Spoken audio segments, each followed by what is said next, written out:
Ellie says, can you help with giving exposures to do on her own for HOCD and ROCD? Okay. Well, something along the lines of, if you're afraid of, and again, we usually call it sexual orientation OCD these days, because HOCD assumes homosexual, and it was about straight people fearing they would become gay. But we know that people who are gay are afraid, what if I become straight? So, or there's transgender and all sorts of things in there now too. So that's why we call it sexual orientation OCD. Whatever it is that your OCD tells you that you might be, you could watch coming out stories about those things, right, on YouTube. There's all sorts of them on YouTube. You can watch all sorts of things about that. So that's one thing to check out and recognize that you can do for your own ERP. You could also, maybe if you find yourself avoiding people of a certain gender or what you think might have a certain proclivity toward relationships, try not to avoid them. Try to purposely even interact with them, if at all possible.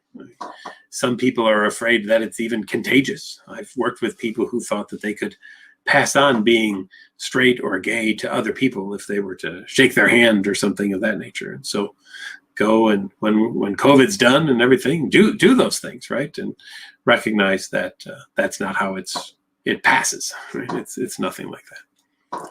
And for ROCD, relationship concerns, recognize the fact that just because you experience a doubt about a relationship doesn't mean the other person is doubting the relationship at all. It's probably you and your OCD. OCD is the doubting disorder. OCD brings doubt into the situation.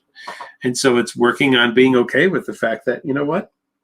I have some doubts about if I love this person enough tonight, but I'm still going to do this. I'm still going to make a beautiful dinner, and we're still going to sit on the chair together, and we're going to hold hands, and we're going to recognize, or at least I'm going to recognize, that even if I have doubts, it doesn't have to mean that they're correct or true. I'm not going to let OCD ruin another relationship for me.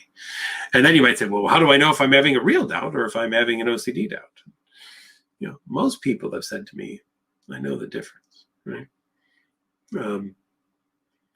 Remember, ROCD doubts typically come out of, kind of going back to me, out of the blue.